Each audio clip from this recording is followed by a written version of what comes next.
compartir, escuchar y comentar, ¿no? Diferentes puntos de vista. Quizás os parezca un poco redundante el título que he puesto, pero es una declaración de intenciones para empezar. Con frecuencia hablamos de enfermos y yo creo que todos somos, ante todo, personas. Personas que en un momento dado, bien al nacimiento, a lo largo de nuestro proceso vital, tenemos enfermedades, antes o después, algunas agudas, otras crónicas y otras crónicas complejas. Entonces quiero recargar el tema ese de personas, y enfocar la toma de decisiones desde el punto de vista de las personas. Voy a hacer un pequeño resumen de mi currículum profesional, no por nada más lejos de mi intención que ponerme medallas, sino por deciros que lo que voy a tratar de compartir con vosotros no solamente es mis ideas venidas de mi experiencia personal y profesional, sino que voy a transmitiros también las ideas de aquellos comités, reuniones, secciones en las que he participado y participo, y que de alguna forma os voy a transmitir todo eso que yo he respirado en ese campo.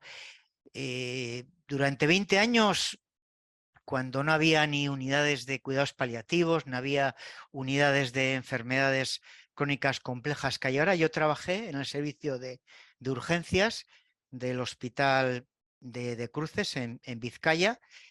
En aquel entonces, bueno, pues como os digo, atendíamos pacientes de muchos tipos y no era inhabitual que tuviéramos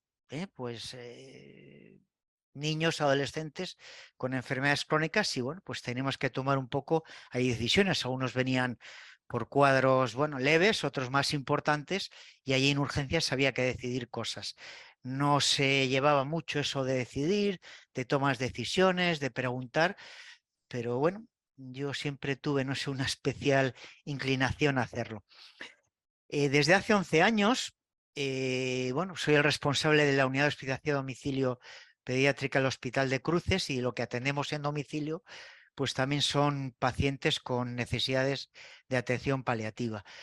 Desde el principio me uní a PEZPAL bueno, de su creación. Formé parte durante un tiempo de la junta directiva, y un interés que yo tuve desde el principio es tratar de, bueno, daros voces a vosotros, de crear, de que no fuera solamente una sección, una sociedad de profesionales, sino que tuvierais una voz. De ahí salió el grupo de trabajo de familias, y del grupo de trabajo posteriormente el GAI, este grupo.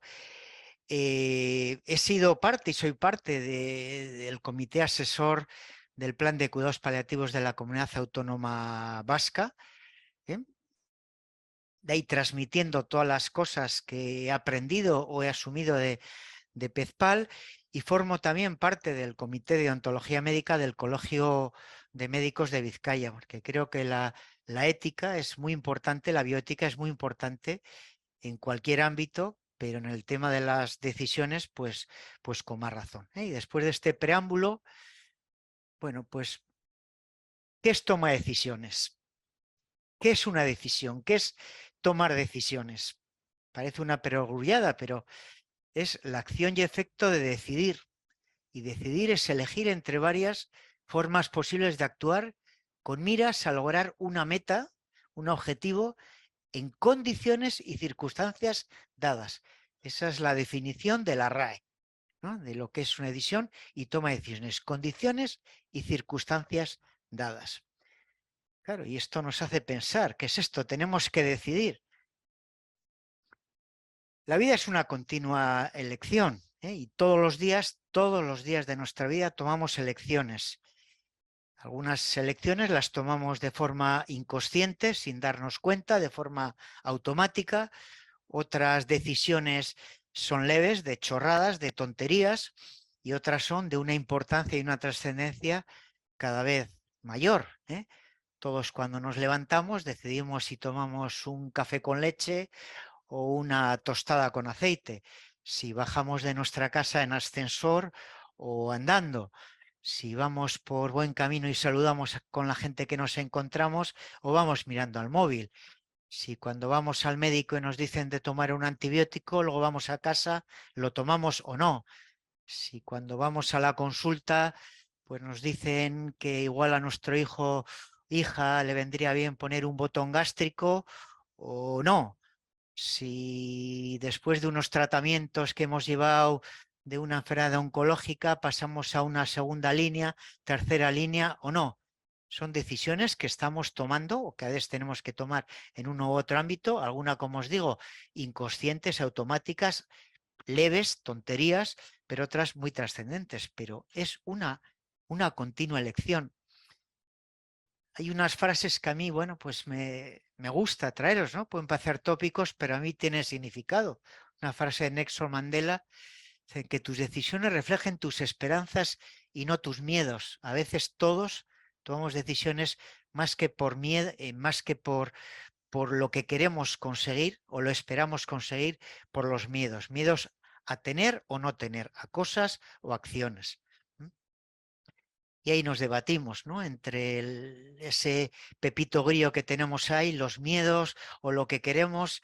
Es un debate que nos entra a veces en una locomotora centrifugada mental que nos impide, nos dificulta tomar decisiones.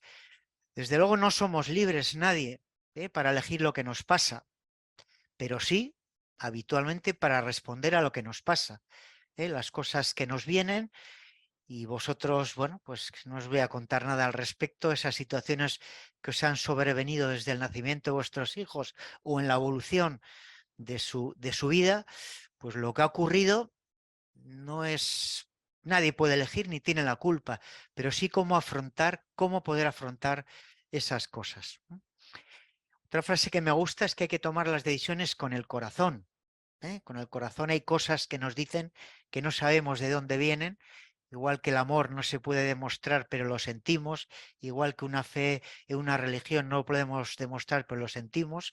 Y yo creo que a veces hay que tomar la decisión lo que nos dice el corazón, pero luego hay que usar la cabeza para que una vez que tenemos lo que nos está pidiendo, hacer que esas decisiones que tomamos funcionen. Bueno, hay otra definición de la toma de decisiones que es un proceso deliberado, y deliberativo, que lleva a la selección de una opción entre un conjunto de acciones alternativas. A veces hay una alternativa posible, pero lo habitual es que ante una situación concreta haya posibilidad de actuar de diferentes formas. Y eso es la toma de decisiones. ¿Cómo quiero yo actuar o cómo me gustaría actuar? Bueno, la vivencia de la enfermedad, que es lo que habitualmente todos tenemos, y los menores no son una excepción. Vosotros habréis vivido como padres la experiencia diferente, cada uno una experiencia diferente, pero yo desde fuera, pero cerquita, he visto que incluso desde edades muy cortas, pues se vive la enfermedad en otro concepto, de otra forma de lo que lo vivimos o lo viven los menores de ya una edad, los adolescentes o los adultos, pero viven la enfermedad. Y esa vivencia en la enfermedad es multifactorial, ¿no? Por una parte está la enfermedad, uno no vive lo mismo una amigdalitis que una gripe, que un proceso tumoral, que un proceso degenerativo que va ocurriendo a lo largo de la vida. Hay factores personales en los que influyen si uno ha vivido, y esto vale también para niños y para adultos, si uno ha vivido antes situaciones de enfermedad próximas o en el entorno familiar y cómo se ha vivido con la gravedad. En esos factores están factores familiares, ¿no? Si la familia ha sido una familia que desde el principio ha procurado hablar y en el que se pueden hablar las cosas y hablar con optimismo, sin ocultar la realidad, pero sin miedos, con temores, con dudas, pero sin miedos. Y eso es una mente que, en mi opinión, desde muy primeras fases se transmite a los hijos, que los hijos vivan en un ambiente de tranquilidad, de confianza, no de ocultación de la realidad, sino que las cosas hay problemas y hay que afrontarlas todos juntos. Y luego están factores sociales, no se vive lo mismo en algunos continentes o dentro de los continentes según las culturas que tengamos. El afrontamiento de tanto de la enfermedad como de la posible muerte, hay unos factores que hacen que en conjunto la vivencia de la enfermedad sea única, personal, intransferible, que yo suelo decir. La enfermedad crónica y la muerte es un proceso individual, único, intransferible. No hay dos enfermedades o dos personas con enfermedades iguales que vivan el mismo proceso. Y ese, bueno, frase que se dice como tópico, yo creo que es verdad, ¿no? No hay enfermedades, sino personas con enfermedades y personas con enfermedades que en ese curso evolutivo, pues pasamos o pasan por situaciones diferentes. Es un, creo, defecto que, bueno, todavía tenemos muchos profesionales en el sentido de que a veces intentamos guiar a los demás, hacer que tomen decisiones por nuestro camino, cuando en realidad lo que podemos hacer es con nuestros conocimientos, con nuestra idea global de las cosas, con nuestra experiencia, ayudar a que cada uno, en este caso vosotros, las familias, toméis vuestro propio camino, no el nuestro, el que nosotros haríamos, sino el vuestro. Otra de las cosas es que a mí no me gusta hablar de hay que hacer esto o no hay que hacer esto. El hay que es como una obligación, ¿no? Es lo correcto y lo incorrecto. Yo no creo que, salvo ciertas circunstancias específicas, haya cosas que se puedan decir estrictamente son correctas y estrictamente son incorrectas. Como decisión global me refiero, ¿eh? No me refiero a decisiones médicas clínicas, sino como decisión global. Esto es lo que hay que hacer, esto es lo malo, esto es lo prohibido. Yo tiendo a desechar este tipo de planteamientos. Como decía, yo les suelo decir a los residentes y a todos los que pasan, ¿no? A veces todos tendemos a juzgar todo, las decisiones, lo que hacen, lo que no hace, y no sabemos hasta que no conocemos cuál es la realidad que está detrás de eso que estamos viendo, ¿no? Entonces, no sabemos qué pasa por ahí. Entonces, antes trata de escuchar, trata de conocer cuál es la realidad personal de esa persona enferma o de esa familia en el que se desenvuelve esa persona enferma antes de juzgar y, a ser posible, incluso aún sabiéndolo, sin juzgar. Conocer para opinar, pero nunca, desde luego, para juzgar lo que está bien o está mal. Bueno, nada más lejos de mi intención que el dar una imagen demasiado formal, de protocolos, muy estricta, metemos esto, hay que hacer esto, un algoritmo de decisiones, porque, como os digo, somos personas, individuos y únicos. Pero mirando cuestiones, hay un método que se llama SIPROACT, que sirve para decisiones de todo tipo, ¿eh? No decisiones de solo relacionadas con los aspectos sanitarios, sino decisiones a la hora de cómo hago para elegir un trabajo, mi vida profesional, un piso, vivienda, con quién elegir. Bueno, pues es una cosa muy teórica, pero yo creo que es aplicable también a cualquier tipo de decisión que tengamos que tomar en nuestra vida y, por supuesto, en cuestiones relacionadas con la sanidad. Bueno, el PROACT son las iniciales de los siguientes objetivos. Entonces, primero siempre es definir bien el problema. ¿Cuál es el problema que yo tengo ahora? Tengo un niño con esta enfermedad que me acabo de diagnosticar, ya es el diagnóstico, ha tenido una recaída, no ha mejorado con este tratamiento, hay posibilidades terapéuticas. ¿Cuál es el problema al que yo me toca analizar ahora? No globalmente, sino ahora. ¿Cuál es el problema? Una vez que tengo el problema, tengo este problema, ¿qué quiero conseguir? ¿Cuál es mi objetivo ante este problema? Habitualmente, para llegar a esos objetivos, va a haber diferentes alternativas o cursos de acción, que decimos los clínicos, ¿no? Ante esta situación, ¿cómo puedo llegar a conseguir lo que quiero? Pues probablemente haya varias alternativas y plantearlas, escribirlas, evaluar cuáles son las consecuencias de cada una de esas posibles cursos de acción. Si hago esto, ¿qué va a ocurrir? Si hago esto, ¿qué va a ocurrir? Y si no hago, ¿qué va a ocurrir también? Las consecuencias de todo lo que vayamos a hacer.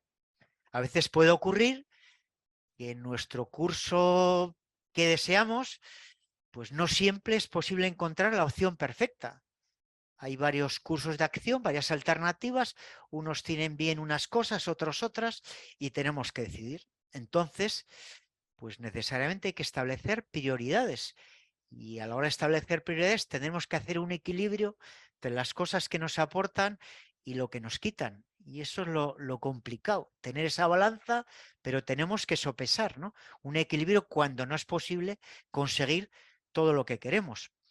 Esto nos genera a todos incertidumbre y es muy difícil en la vida trabajar con incertidumbres. Y en esta sociedad que nos bombardea por todas partes, que es posible hacer todo, conseguir todo y que todo está calculado y hay un algoritmo para una cosa y otro, y lo meto aquí, lo meto allá, pues ser conscientes de que no todo en la vida se mueve por certidumbres y que hay un grado de incertidumbre a veces y no es fácil aclarar esas y moverse en las incertidumbres. Cuando tenemos que tomar decisiones, pues tenemos que ver qué capacidad tenemos de asumir el riesgo de equivocarte. Lo pongo entre comillas porque no es equivocarse, ¿eh? No hay que asumirlo como una equivocación. Es que me equivoqué, ¿no? Tomaste una decisión que en aquel momento era meditada, valoraste y las cosas no han salido como tú pensabas. Bueno, y si ocurre eso, ¿cómo vas a asumir tú ese riesgo? Hay personas que lo asumen y gente que no. Entonces, eso hay que valorar también. ¿Qué capacidad tengo yo de asumir el que las cosas no vayan como yo creo o me gustaría que fueran? Y entonces, con todas esas decisiones, considerar las decisiones vinculadas. Lo que yo decida influye en fulanito, en mi vida, en esas cosas. Esto es un medio global proactivo. Creo que es muy importante también tener en consideración los criterios de la bioética. Cuando ya somos maduros legalmente, tenemos capacidad, por la ley de autonomía del paciente, a tomar decisiones que competen a nuestra propia salud. En los menores, esas decisiones, pues la tienen que tomar sus representantes o sus tutores legales, sean los padres o sean diferentes instituciones. Y ahí es donde a veces, pues es más complicado hacer un equilibrio entre los 4 principios de la bioética. Hay 2 valores de la bioética que se dice son los mínimos, lo que siempre hay que cumplir, que es no maleficencia, y eso corresponde a la sociedad como tal, establecer unos criterios para garantizar eso que se decía ya en tiempos hipocráticos, primum non nocere, lo primero no hacer daño, y eso corresponde a toda la sociedad. Otro criterio de mínimos es la justicia, es decir, que haya una equidad entre beneficios y cargas y una equidad en la distribución de los recursos para que haya un trato igualitario y justo entre todo el mundo. Si es posible, hay que conseguir los máximos, que son los otros 2 criterios de la bioética.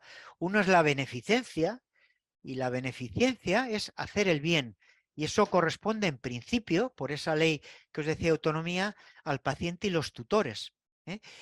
Y hay que hacer una pequeña diferenciación.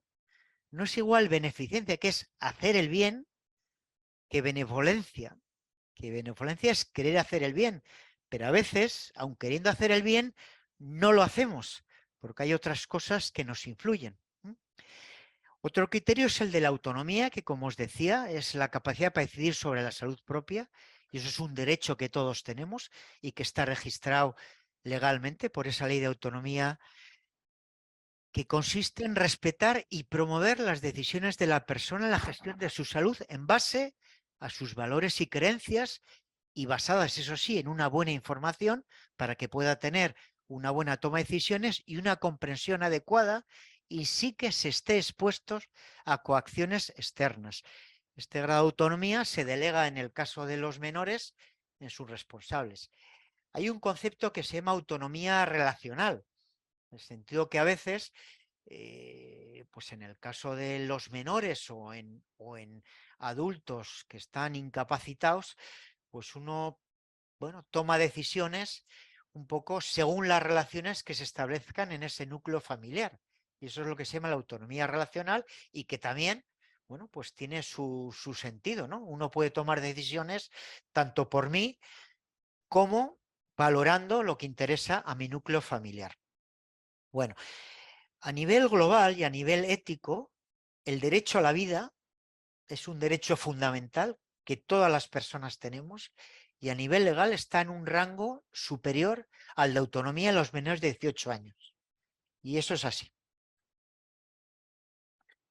Bueno, entonces cuando hablamos, ¿cómo se puede decidir? Pues eso que se oye muchas veces siempre, el mejor interés del paciente. Claro, eso parece muy claro, ¿no? Hay que hacer de todo el mejor interés del paciente. Pero ¿qué es eso? ¿Qué es realmente el mejor interés del paciente? Bueno, pues hay que tener en cuenta diferentes aspectos. Hay que tener en cuenta el mundo de los vínculos, ¿eh? Ahora hablando de los menores sobre los cuales las familias tomáis decisiones y los profesionales también, tenemos que considerar no solo la parte biológica, sino los vínculos. Y los vínculos son todas aquellas cosas que a todos y a los menores también proporcionan seguridad y confianza, la que nos sostienen. ¿Y qué cosas nos sostienen a todos? Pues las personas que tenemos al lado, nuestro núcleo familiar, nuestras creencias o convicciones, y luego esas otras cosas que son cosas sensibles, personales, que es el hogar. Todos nos sentimos más sostenidos cuando estamos en un entorno próximo. Y los niños mucho más, los menores, cuando tienen su juguetito, su mascota, su cama, su habitación, sus colores, esas cosas les sostienen. Y eso es importante, esos son los vínculos, y en las tomas de decisiones hay que tener muy frecuente eso, muy presente eso, vínculos y los valores éticos, religiosos, culturales. El momento evolutivo. Uno puede pensar una cosa en un momento dado y en otro otra. Y en el transcurso de las enfermedades pasan por diferentes momentos evolutivos, luego volver a insistir en eso, y lo que puede ser un interés en un momento dado, en otro momento dado puede que no lo sea. Y eso hay que ser consciente, que el mejor interés del paciente no es absoluto, fijo, inamovible, sino que se modifica según avanzamos en nuestro proceso vital. Pero eso a cualquiera. A nosotros nos pasa también lo mismo. Los intereses de la familia no debieran ir en contra de los mejores intereses del paciente, ¿eh? El defender los derechos de los menores de acuerdo a los valores de la familia no es un derecho de los padres, sino una responsabilidad parental. Es decir, yo tengo derecho a defender. No, no. Tú tienes la responsabilidad de defender los derechos de tu hijo, que es un toque un poquito diferente, y hay que asumir. Y yo, bueno, mi experiencia es que, antes le decía a Andrés, no sé si todos, pero la gran mayoría tenéis una responsabilidad parental fuera de toda duda en defender los derechos. Entonces, ¿cuáles son los mejores intereses en general del menor? Uno puede ser prolongar la vida, otro puede ser, según el momento evolutivo, restaurar o mejorar las funciones que uno haya ido perdiendo desde el principio o vaya perdiendo evolutiva en el transcurso de la enfermedad. En otras ocasiones, momentos, si eso ya no es posible, puede ser aliviar el sufrimiento. Y luego, desde luego, siempre, en cualquier momento evolutivo es aumentar la calidad de vida. ¿Y qué es aumentar la calidad de vida? Pues ahí están las condiciones físicas, psíquicas y de bienestar material el que se desarrolla la vida del paciente. Pero esa calidad de vida tiene un carácter subjetivo. Cada uno tenemos una idea de lo que es calidad de vida, una para nosotros y para nuestros hijos. Entonces, definir conceptualmente lo que es la calidad de vida de otros, a mí me parece un error en sí mismo. Yo puedo definir lo que es calidad de vida para mí, pero en otros, pues ya no lo tengo tan claro. Entonces, por eso volvemos a lo mismo. No se puede establecer cuál es el mejor interés del paciente en tal enfermedad o en tal proceso, sino hay que individualizar el proceso, y dentro del proceso la persona, el núcleo familiar, y dentro de eso el momento evolutivo. Individualizar. Porque el mismo problema, la misma enfermedad, puede ser que dé lugar a intereses objetivos diferentes entre personas o familias diferentes, con el mismo proceso, con la misma enfermedad. Pero es más, puede ser que en la misma persona o en la misma familia haya intereses y objetivos diferentes según el momento en que nos hallamos. Y las decisiones se aplican no en general, sino en ese momento. Individualizar. Uno de los mantras que ponemos en diferentes planes del plan que os decía, del nuevo plan de cuidados paliativos de la Comunidad Vasca es esto, ¿no? Estamos tratando de poner mucho interés en diagnosticar, en poner ese diagnóstico, por tener localizados de qué poblaciones estamos hablando, cuáles las necesidades que tenemos en base a las necesidades paliativas, y por eso hay que identificar. Hay personas que piensan que poner ese diagnóstico puede suponer un estigma y que se hagan o se dejen de hacer cosas. Y a lo largo de ese documento aparece en repetidas ocasiones que un diagnóstico de necesidades paliativas ni indica ni contraindica ninguna medida, en absoluto, en absoluto. Ni hay que decir porque un paciente, porque esté paliativo, se tiene que morir con una sedación paliativa. No hay que hacer eso, no es una indicación, ni al revés. Un paciente porque esté en paliativo no se le puede reanimar, poner una transfusión de sangre, intervenir, lo que sea en el momento adecuado. Ni limita, ni indica, ni contraindica. Por eso, sabemos que es mejor hablar de necesidades del paciente y familia. ¿Y qué son esas necesidades? Pues, bueno, casi todos aceptamos en que forma parte de tener calidad de vida, al menos el no tener dolor, el no pasar hambre, el conservar un nivel de conciencia para percibir el mundo exterior, poder hacer una vida en familia. Esas son un poco necesidades básicas. Una de las cosas tenemos que ver, como antes os decía, la incertidumbre, es que a veces en la vida, y las personas que tienen enfermedades crónicas, pues hay dificultades importantes para cumplir con esas necesidades básicas, a veces desde el principio y otras veces en el curso evolutivo. Y si somos conscientes de eso, de que no siempre vamos a tener facilidades para conseguir esas necesidades básicas, podremos argumentar entonces qué podremos hacer para tener una vida más fácil y no tenerlo más difícil. Es muy conocida la pirámide de Maslow. La pirámide de Maslow establece unos niveles de cuáles son las necesidades básicas. Lo ideal es llegar al tope, al culmen de las 7 pisos de esa pirámide de Maslow, pero no siempre es posible. Y lo que hay que, desde luego, siempre tratar de conseguir son las necesidades primarias. Y esas necesidades primarias habrá que ver cuáles son las necesidades, primero de la familia, primero del paciente, segundo de la familia, y luego cuáles son las necesidades que detectamos nosotros los profesionales. Y bueno, pues, ¿cómo hacemos? ¿Cómo evoluciona la vida? Y la muerte y la enfermedad es un proceso para todos. En concreto, las enfermedades crónicas tienen unos cursos evolutivos. Hay diferentes cursos evolutivos según los tipos de enfermedades crónicas, pero globalmente, algo que puede ser un poco de referencia es este gráfico que, bueno, pues de alguna forma, aquí vamos a lo largo de nuestra vida perdiendo salud. Según vamos perdiendo salud, vamos necesitando más tratamientos, En las enfermedades crónicas hablamos de un punto de inflexión, en los cuales a partir de ese punto, que no es el día 13 de octubre de 1985, es un periodo en el que algunas cosas, algunos tratamientos, algunas terapias, algunos cuidados, algunas pruebas diagnósticas ya no rinden o no se vierten en una mejoría de la calidad del paciente. Entramos en lo que se llama irreversibilidad, que no terminalidad. Irreversibilidad, porque esas cosas ya no tienen una vuelta atrás. Ahora, ¿cuánto duran? Eso es indefinible, pero a partir de aquí ya está una situación irreversible hasta que llegamos a un final, que llegamos la agonía, que habitualmente suelen ser días, o situación de los últimos días. Los cuidados paliativos abarcan todo, no solamente los momentos de vida, sino lo que ocurre después de la muerte, las situaciones de duelo. Los cuidados terminales son esos que están en esa fase después de la irreversibilidad. Y las decisiones son diferentes en cada uno de estos puntos del curso evolutivo de la evolución. Muchos pacientes con enfermedades crónicas viven en situación de fragilidad.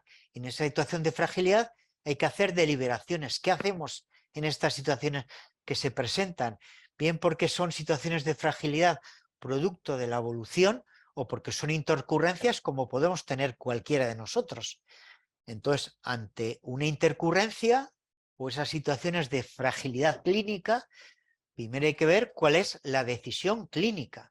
Igual que cuando uno tiene una infección, tenemos que tomar una decisión si es algo bacteriano o viral y ponemos un antibiótico o no lo ponemos, es una decisión clínica.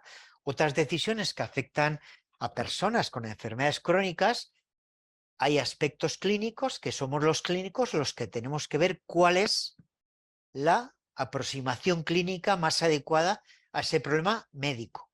Otra cosa es que las decisiones que van aparejadas a esos cuidados luego tienen una deliberación moral. Y ahí es donde entramos a participar. Y en eso siempre tendremos que hacer cuál es el objetivo terapéutico, que es lo que comentaba antes, cuál es nuestro objetivo y qué vamos a conseguir con eso a lo que queremos llegar. Hacer la deliberación que antes hablaba. Todos deseamos vivir más y mejor. Un poquito, porque esto...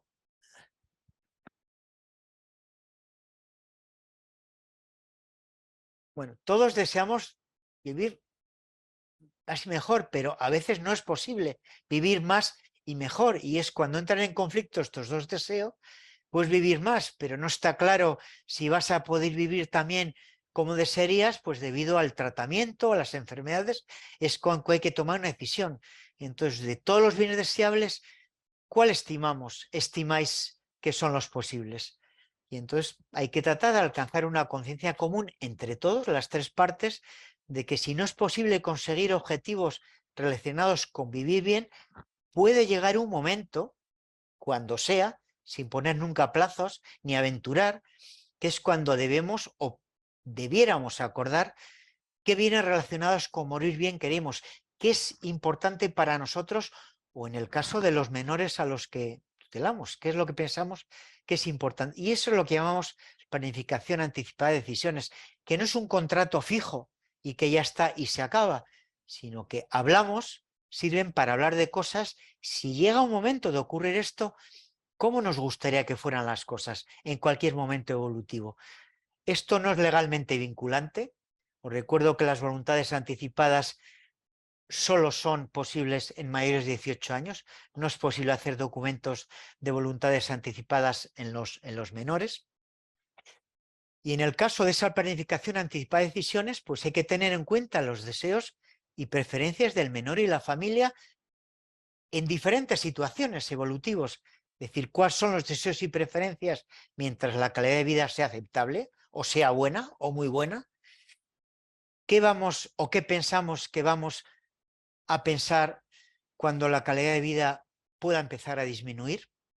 Y en situaciones de agudización amenazante para la vida y en casos de que se prevea un fallecimiento próximo, en estas situaciones es bueno comentar cuando no estamos apurados por la urgencia del momento de tener decisiones, pensar, reflexionar, no de decidir de forma inequívoca, pero sí primero reflexionar cómo nos gustaría a vosotros y a nosotros que ocurrieran las cosas en esos momentos, ¿no? Y en esa decisión, en ese acuerdo, establecer un plan de anticipada de decisiones.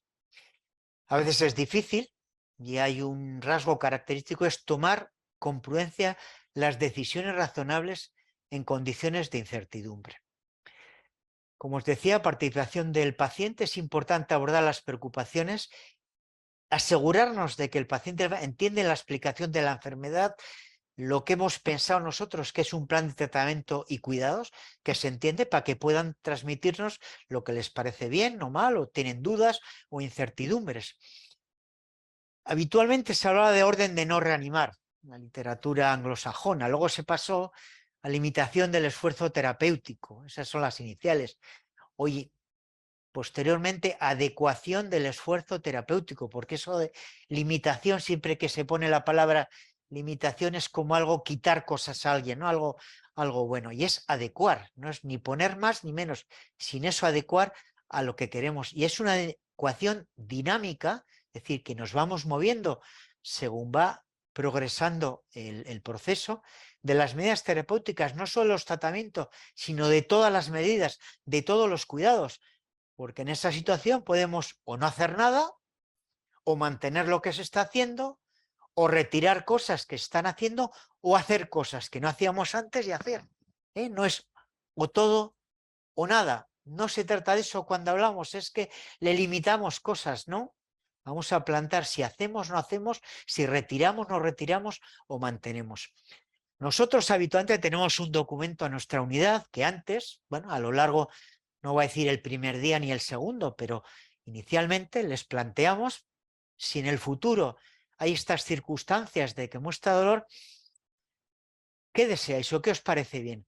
Hacemos de todo, intervenciones quirúrgicas, derivamos morfina, solo analgésicos por vía oral, dérmica, pues mira, esto sí, esto no, esto no.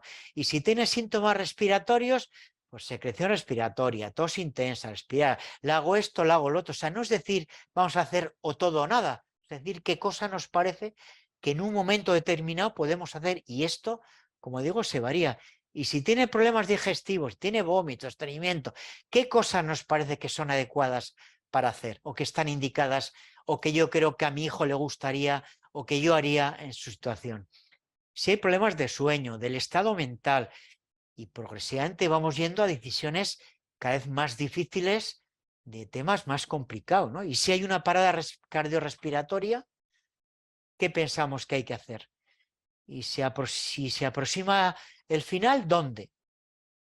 Todas estas son cosas que entran dentro de lo que llamamos ese plan anticipado de decisiones y que yo desde luego no lo concibo sin una relación de confianza mutua, porque desde luego yo creo que todos vamos en el mismo barco, no estamos en barcos separados. En primer lugar, quiero dar las gracias al GAE por contar conmigo.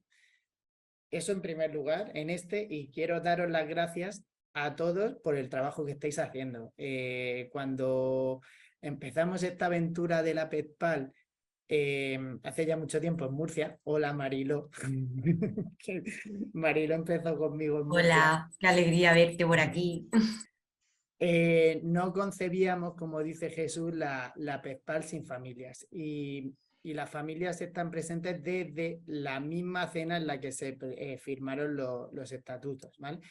Y entonces me da muchísima alegría ver lo que estáis consiguiendo las familias, porque sin vosotros sería imposible. O sea, la PETPAL no tendría sentido sin vosotros y sin este grupo, ¿vale?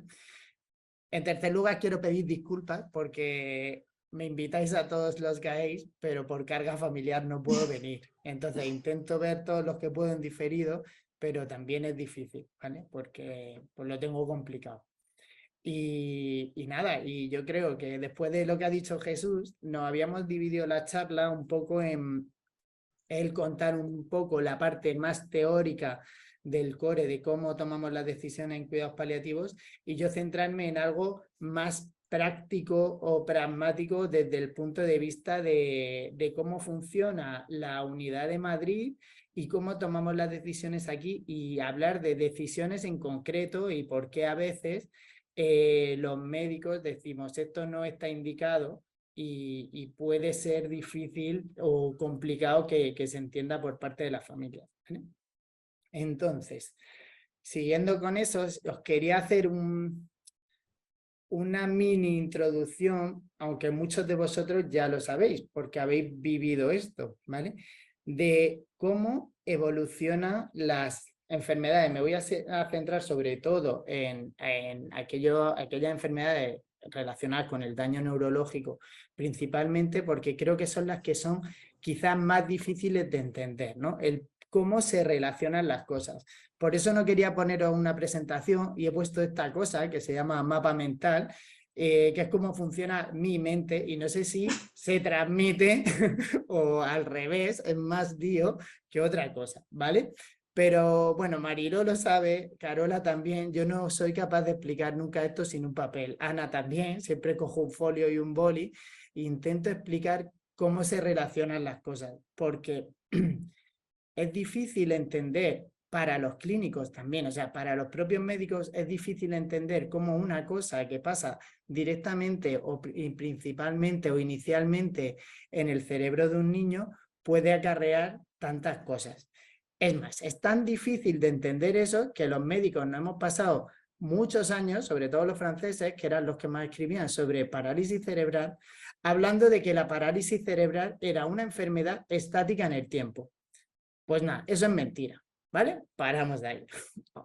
¿Por qué? Porque la parálisis cerebral no puede ser estática, porque el daño no va a estar solo en el cerebro de un niño. El cerebro es lo que controla todo el organismo, ¿vale? Es como una gran máquina perfecta que tiene un control de mando que es el cerebro. Y cuando ese control de mando falla, por la razón que sea, por un daño en el nacimiento, por un daño antes del nacimiento, por un accidente, un ahogamiento, un atropello, un aneurisma que se rompe, cualquier cosa que rompe ese control de mando va a acarrear una serie de circunstancias que va a hacer que todo poquito a poquito vaya funcionando mal.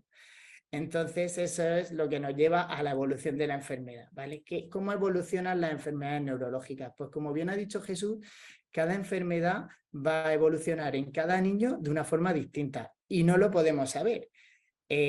Nunca lo vamos a saber cuando conocemos a los niños en el primer momento. Desde los cuidados paliativos siempre, y este es también uno de los objetivos de PEZPAL, que todo el mundo tenga cierta formación en cuidados paliativos para que podamos conocer al niño y su enfermedad en un momento muy temprano y poder ir poniendo parchecitos a cada uno de esos problemas que aparecen, ¿no? O sea, y además generando esa relación de confianza que decía Jesús.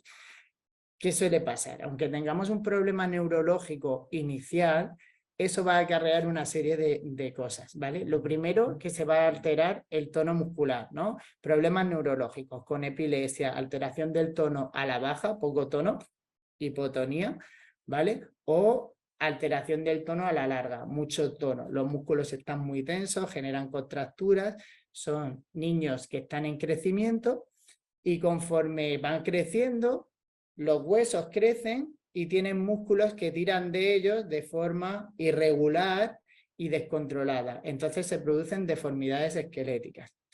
Todo eso lleva al dolor, porque si cualquiera de vosotros habéis tenido alguna vez la típica contractura de me duele un poquito el cuello y estáis que no podéis moveros en todo el día, imaginaros que todos los músculos de vuestro cuerpo o la mayoría de los músculos de vuestro cuerpo están contraídos las 24 horas del día. Eso duele y duele mucho.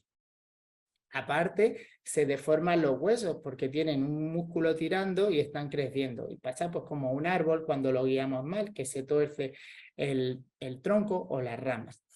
Eso puede no pasar mucho en determinados cuerpos, en determinados huesos, pero afecta mucho al tórax, porque la columna se tuerce. Casi todos los niños con parálisis cerebral a la larga van a tener escoliosis. ¿Y qué pasa? Que dentro del tórax están los pulmones y el corazón, y además toda la parte digestiva.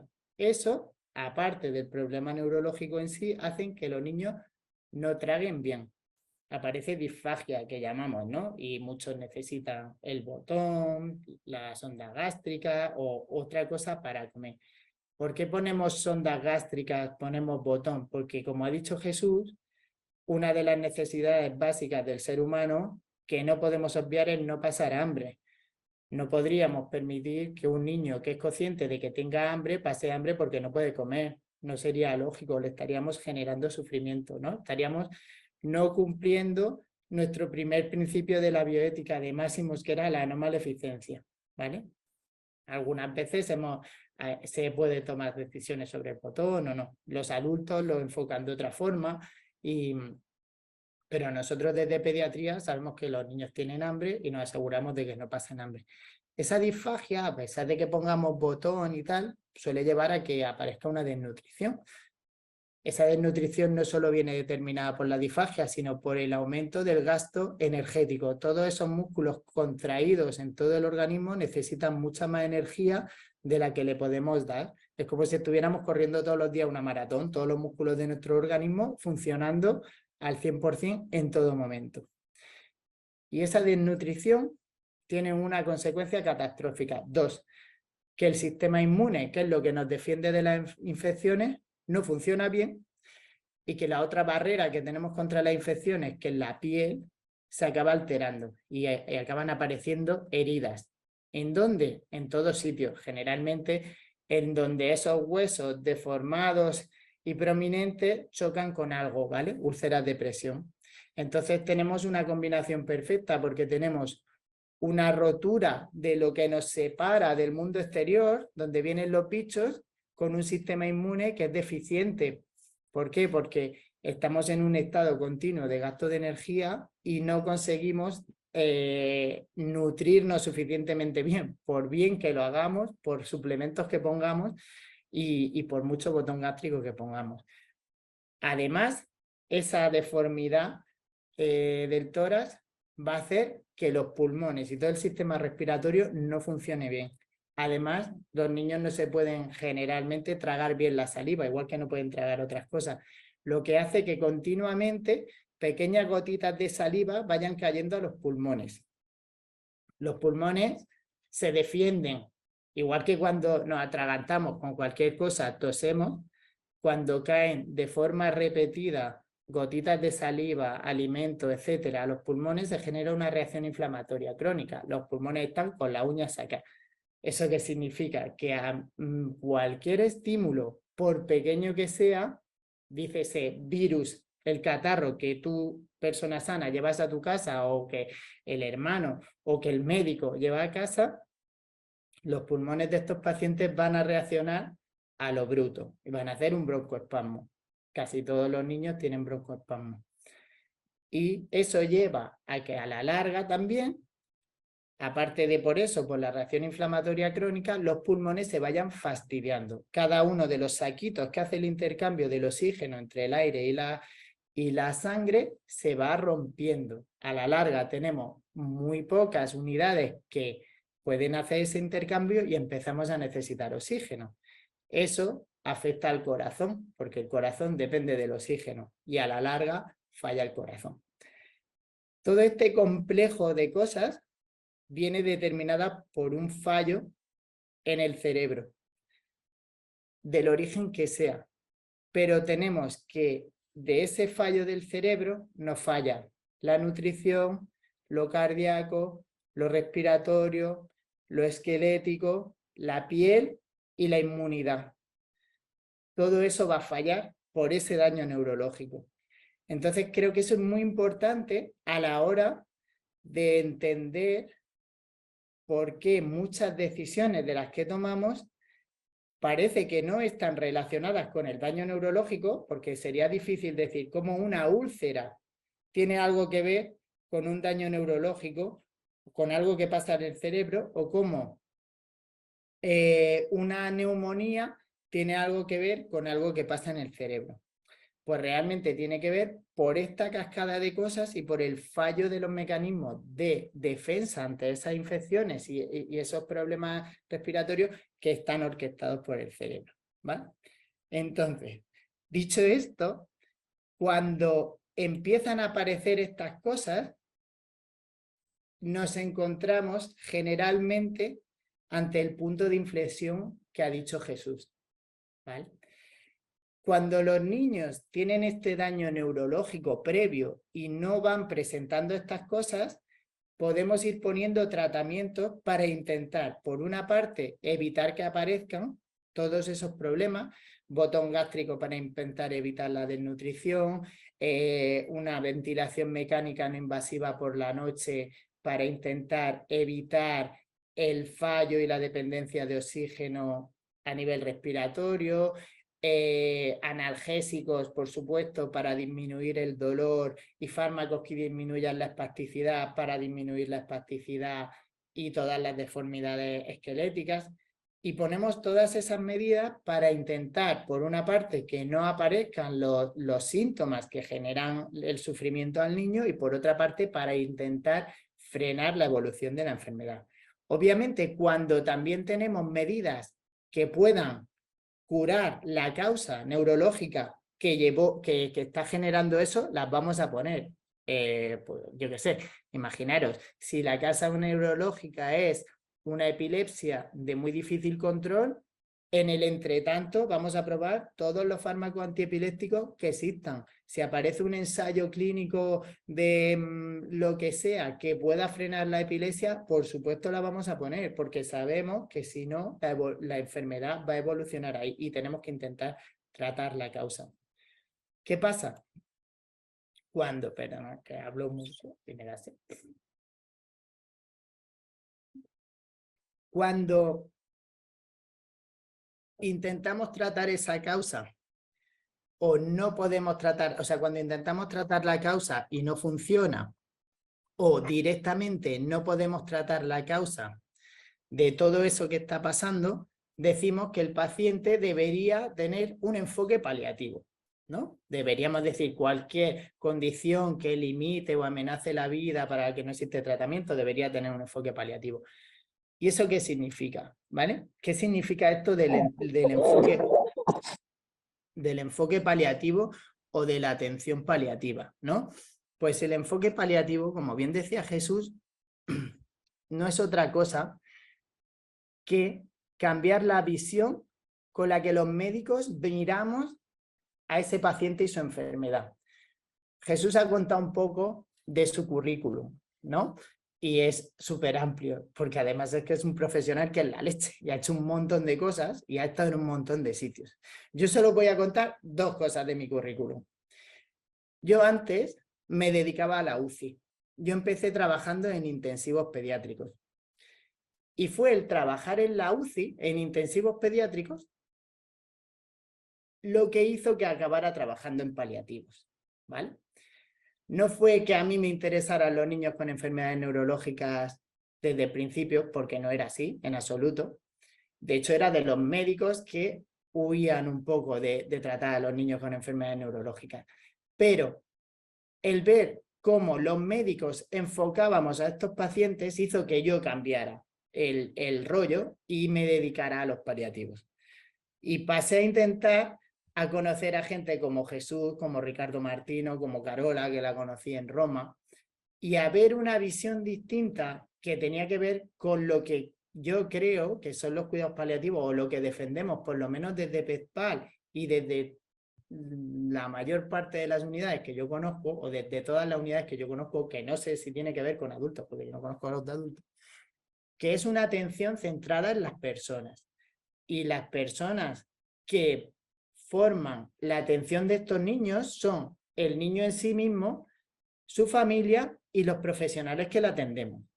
¿Y qué buscamos? En vez de, como médicos de intensivos o como médicos de neurología, centrarnos en la epilepsia, en la parada, en la vía femoral que le voy a coger o en el cáncer que tiene el niño, queremos ver, o esa es la filosofía de los cuidados paliativos, ver al paciente que tiene una enfermedad incurable como un todo con todos sus aspectos, no solo con su enfermedad, intentando también relacionar toda esa evolución de su enfermedad, ¿vale? Verlo como un conjunto, con él mismo y su familia, obviamente. Entonces, esta atención con el foco en las personas, ¿qué busca? Pues nuestro único objetivo de paliativos es buscar el mejor interés del paciente, de las familias y de los profesionales, pero en ese orden, ¿vale? Siempre en ese orden.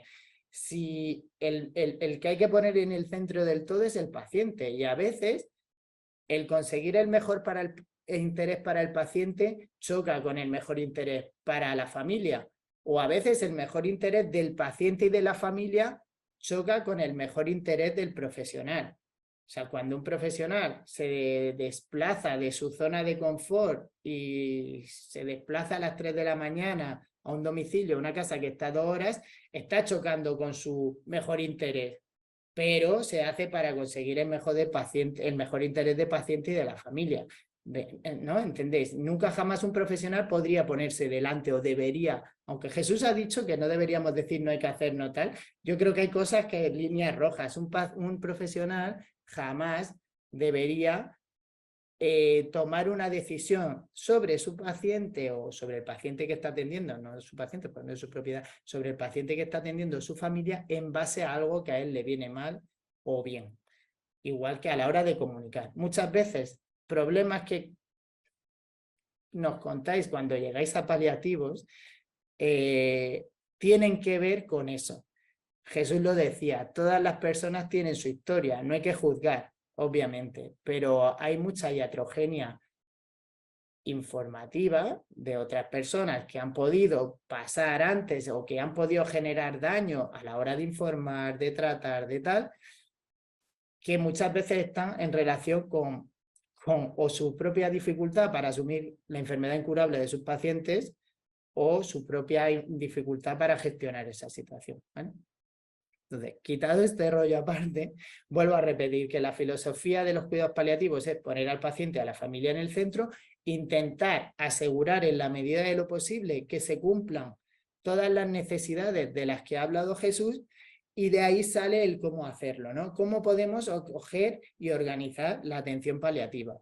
Pues en la Comunidad de Madrid, y digo la Comunidad de Madrid porque es un poco el sitio donde están mirando el resto de unidades, entre la cual se encuentra la de Murcia, que intentamos montar hace tiempo y que va yendo, o modelos parecidos al de Barcelona.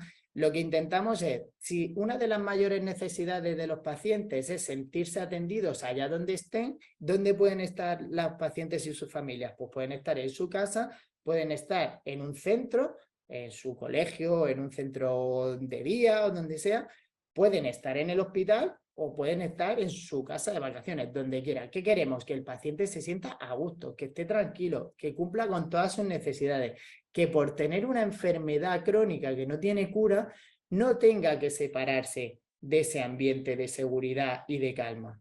Y si eso es así, tendremos que llevar los medios sanitarios a ese ambiente de seguridad y calma.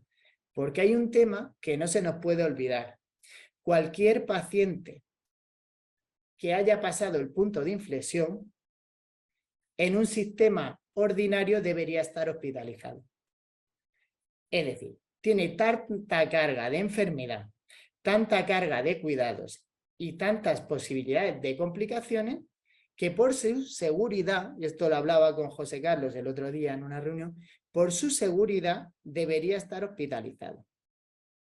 Si lo hospitalizamos a todos estos pacientes, estamos quitándole la necesidad, estamos quitándole la posibilidad de estar en su ambiente. Entonces, ¿qué hacemos? Pues cogemos y llevamos todo lo hospitalario a su casa, pero no tenemos que perder de vista que tenemos que intentar darle, o sea, hay que darle esa cobertura. Por eso defendemos a ultranza la atención 24 horas, ¿no? 24/7, una de las cosas que decimos siempre, porque no tenemos que quitarle ningún tipo de ni de derecho ni de seguridad. Los pacientes en su casa y sus familias tienen que sentirse seguras. ¿Qué pasa? Esto lleva unas contrapartidas. La primera contrapartida, que puede ser que ahí no cuadre mucho con el mejor interés de la familia, es la carga de cuidados que se genera a la familia. Para que un paciente esté en su casa, sus padres tienen que cuidarlo. Porque, por desgracia, ojalá fuera posible que cada uno de los niños que necesitan cuidados paliativos pudiera tener un médico o una enfermera 24 horas al día en su casa, pero eso no es posible. Entonces, ¿quién lo cuida? Los padres. ¿Hay una merma en teoría de seguridad? No debería haberla, porque lo que se hace es formar a la familia para que los cuidados de su hijo en concreto, y no de ningún otro niño, puedan ser administrados por su padre en total seguridad. ¿Cómo? Con el continuo soporte 24/7 del equipo de paliativos, ¿vale? Eso es como funcionamos en Madrid y como, en teoría, mucha gente quiere empezar a funcionar. Esto no nos lo hemos inventado en Madrid, esto viene diciéndose desde la Asociación Europea de Cuidados Paliativos, cuando en 2007 se reunieron un montón de gente que atendía a estos niños y decidieron un poco el modelo que creían que era más oportuno, que obviamente habrá que revisar si tiene sus flecos o no. ¿Cómo lo hacemos en Madrid? Pues tenemos medios propios, que son nuestros recursos propios, que es la hospitalización a domicilio. La hacemos así, formando a las familias para que puedan cuidar a sus hijos en sus casas dándole el material necesario para que esa atención tenga seguridad, y ese material necesario puede ser lo que sea, desde un respirador, un aspirador de secreciones, medicamentos, nutrición, bombas, no sé, o sea, hay casas que tienen más material que muchas UCI de hospitales secundarios, ¿vale? Y formando a los padres en el manejo de ese material. Luego en Madrid tenemos también la planta de hospitalización, que decía José Carlos, actualmente 5 camas de hospitalización en un hospital infantil y en el que se asegura, en la medida de lo posible, que a pesar de estar ingresados y salir de ese ambiente de confort, tenga las menos contrapartidas posibles. ¿Eso qué quiere decir? Pues que si tienes mascota pueda venir a visitarte tu mascota, que si la norma general del hospital es que solo pueda haber un acompañante por paciente, puedan estar los 2 padres, que si hay una situación de final de vida o cualquier situación, un cumpleaños o cualquier situación que creemos que es necesario y bueno para el niño, que vengan 25 familiares, vengan 25 familiares. O sea, que el niño no pierda, o sea, hay cosas que no podemos quitar, no podemos traer el olor de una casa o el sonido de su casa, los pajaritos de la casa de Ana, pues no los podemos traer al hospital, tenemos los de Retiro, pero no son iguales. Entonces, pero intentamos que no haya pérdidas dentro de lo posible en esa planta. Y eso existe a día de hoy. ¿Para qué? ¿Cómo gestionamos esa planta? Pues esa planta la gestionamos para 4 tipos de ingresos, que son ingresos de situaciones agudas, controles de síntomas que no podemos gestionar en casa o que suponen una carga muy alta a la familia o que la familia no expresa su deseo de que no quiere asumir esa carga de control de síntomas, y obviamente no sería lógico decir que tenemos al niño en casa para tener sus necesidades y no controlarle los síntomas. Eso es incongruente. Pues entonces el paciente viene acá al hospital, se gestionan esos síntomas y se intenta resolver. Para final de vida, si la familia así lo desea, y para respiro, ingresos de respiro. En las situaciones en las que la familia está, bueno, no que esté al borde del colapso, que sería por claudicación, sino en esas situaciones en las que la familia necesita un respiro de los cuidados porque o se va a un viaje o porque necesitan o quieren salir un día a cenar o porque tienen lo que sea y entonces no lo solicitan. Obviamente, como decía antes Jesús, siguiendo el sistema de justicia, si un paciente está ingresado por una causa que no podemos modificar o alargar en el tiempo, como puede ser un control de síntomas o un final de vida, el respiro va a depender directamente de eso. No podemos sacar a un paciente que está ingresado para un control de síntomas difíciles para que entre otro paciente que necesita un respiro, ¿no? De ahí lo que decía José Carlos al inicio de la reunión del hospice, ¿no? Que el hospice está más enfocado hacia eso que a la hospitalización. Y luego tenemos otro recurso, el tercer recurso que tendría la unidad de Niño Jesús, que es las consultas externas. ¿Qué niños seguimos en consultas externas? ¿Qué niños vemos en consultas externas? Pues todos aquellos niños que no han pasado ese punto de inflexión que hablaba Jesús, o aquellos niños en los que realmente su situación es tan estable que no necesitan una hospitalización a domicilio. ¿Y por qué los seguimos en consultas externas? Pues los seguimos en consultas externas porque toda esta evolución que os he contado puede ser desde días en algunos pacientes hasta 45 años en algunos otros pacientes, como hemos atendido un paciente de 45 años. Y tenemos como médicos responsables de esos pacientes que ir siguiendo para detectar cuándo pueden aparecer distintas cosas que les generen sufrimiento al niño o ver si en algún momento está teniendo más necesidades y tenemos que pasarlo al régimen de hospitalización domiciliaria. Luego, además, la unidad de Madrid tiene otros recursos externos. La Fundación Porque Viven, que ya conocéis a José Carlos y sabéis lo que hace. ¿Qué hace la Fundación Porque Viven? Pues aporta otras cosas que el sistema público no puede aportar, ¿vale? Y entonces conseguimos tener una atención más completa. Y luego tenemos otro sistema más que no depende en absoluto de nosotros. porque viven todavía hay una relación estrecha, porque viene a todas las sesiones de equipo, todos los miércoles, hay intercambio de información, pero hay un sistema que no depende para nada de la unidad de Niño Jesús, ¿no? Bueno, de la UIAPP, la Unidad Integral de Atención Paliativa Pediátrica de la Región de Madrid, que es el PAL 24. El PAL 24 es un servicio que se genera en la Comunidad de Madrid para dar atención a todos los pacientes, a todos, niños y adultos con necesidades paliativas. Y es un servicio que yo no sé, Carola, si se sabrá la historia, seguramente sí, porque lleva mucho tiempo en eso, yo no sé la historia, pero lo que hace es asegurar la atención paliativa 24 horas a todos los pacientes de la Comunidad de Madrid que lo necesitan. ¿Cómo se hace? Pues lo que consiguieron en su día fue que cuando un paciente que está dado de alta en el sistema del PAL 24 tiene un problema, el que sea, puede llamar al 112, al teléfono de emergencias, y al otro lado del teléfono hay un profesional que sabe de cuidados paliativos, que no es el coordinador general del 112, que generalmente es un intensivista o un médico de familia o un internista, no, es una persona que es paliativista, que trabaja todos los días en cuidados paliativos y que sabe de paliativos, generalmente de adultos. Nosotros, los pediátricos, no hacemos guardias en el PAL 24, porque nosotros tenemos atención 24/7, es decir,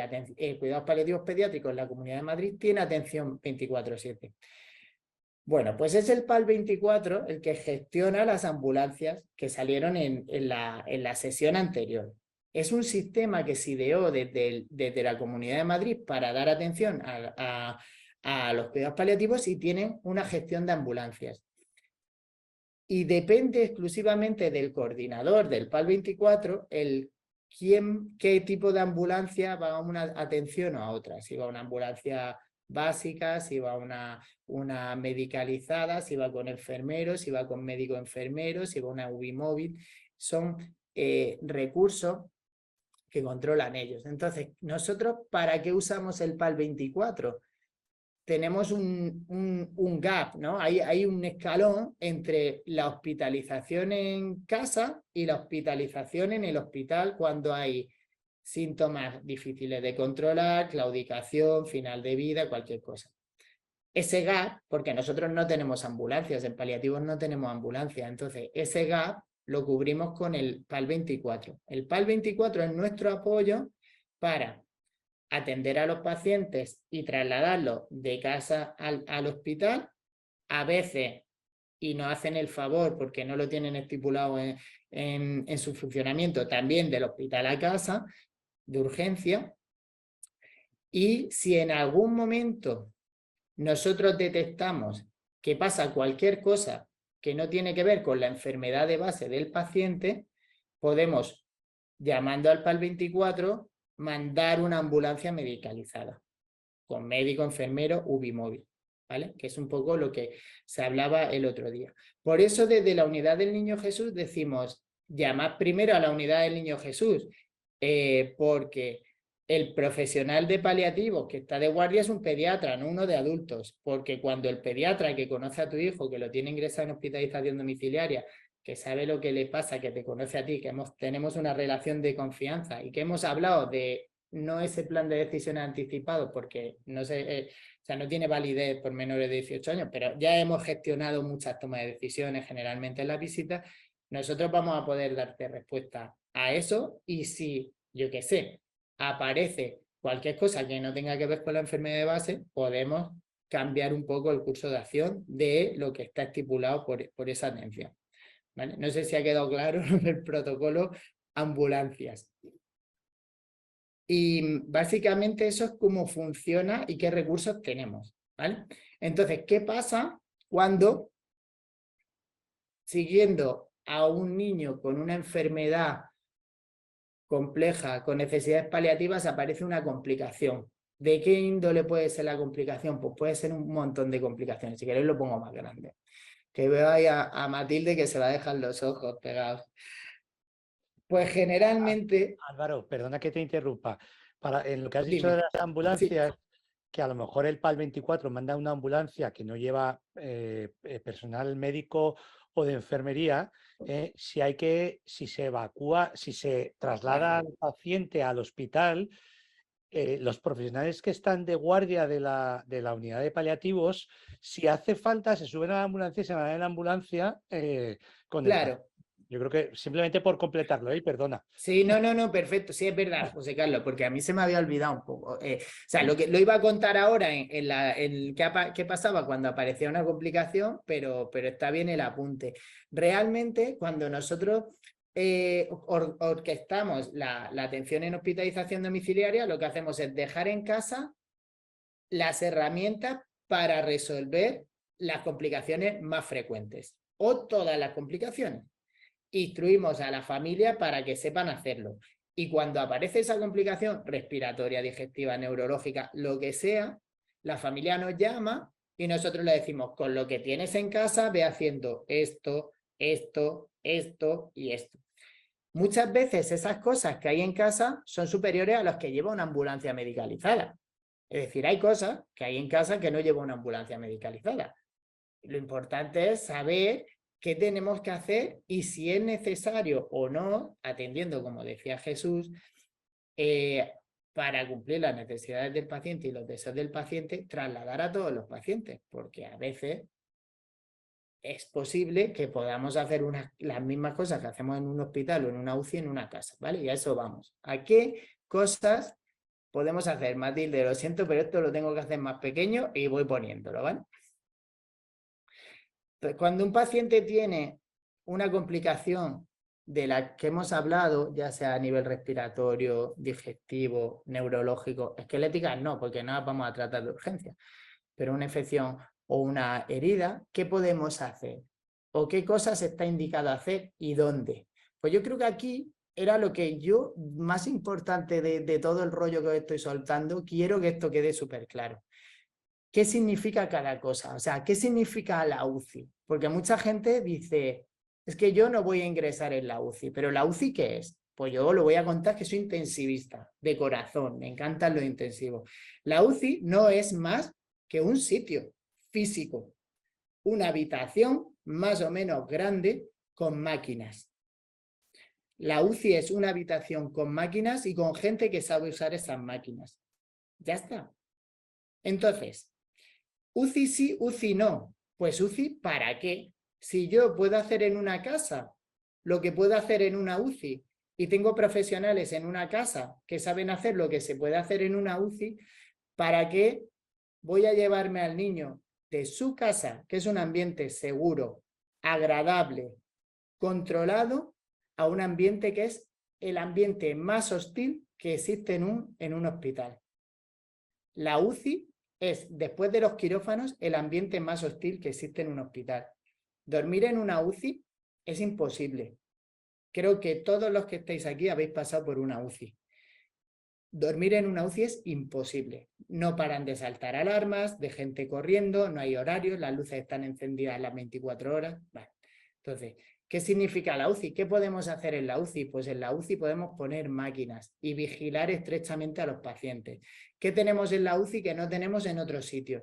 En la UCI tenemos un enfermero por cada 2 niños mirando continuamente al niño. En casa tenemos una madre y un padre, 2 personas formadas en el cuidado de un niño mirando continuamente al niño. En la UCI tenéis un médico que está atendiendo a 14 niños que está al teléfono vigilando, pasando. En paliativos hay un médico, un enfermero que están dispuestos a desplazarse a su casa y apoyar a ese padre y esa madre que están mirando constantemente al niño. Y las máquinas que podemos poner, hay 3 máquinas que no podemos poner en casa. No es que no las podamos poner, que serían difíciles de mantener en casa. No podemos poner un respirador con un tubo endotraqueal, que no sea una traqueostomía, porque si pasa lo que sea y el tubo se sale, es una técnica demasiado complicada como para enseñársela a un padre a hacer, no tendría sentido. No podríamos poner, obviamente, una máquina de oxigenación extracorpórea, una ECMO, y no podríamos poner una hemodifiltración, ¿no? Un filtro continuo. ¿Por qué? Porque la UCI es un sitio donde hay máquinas y esas máquinas lo único que dan es dar tiempo. Yo cuando trabajaba en la UCI, muchos padres me decían, es que va usted a curar a mi hijo. Y yo decía, no, no, no. La UCI es el sitio donde menos niños se curan. Los niños de la UCI no se curan, no los curan los médicos. De verdad que no tenemos esa potestad. En la UCI damos tiempo.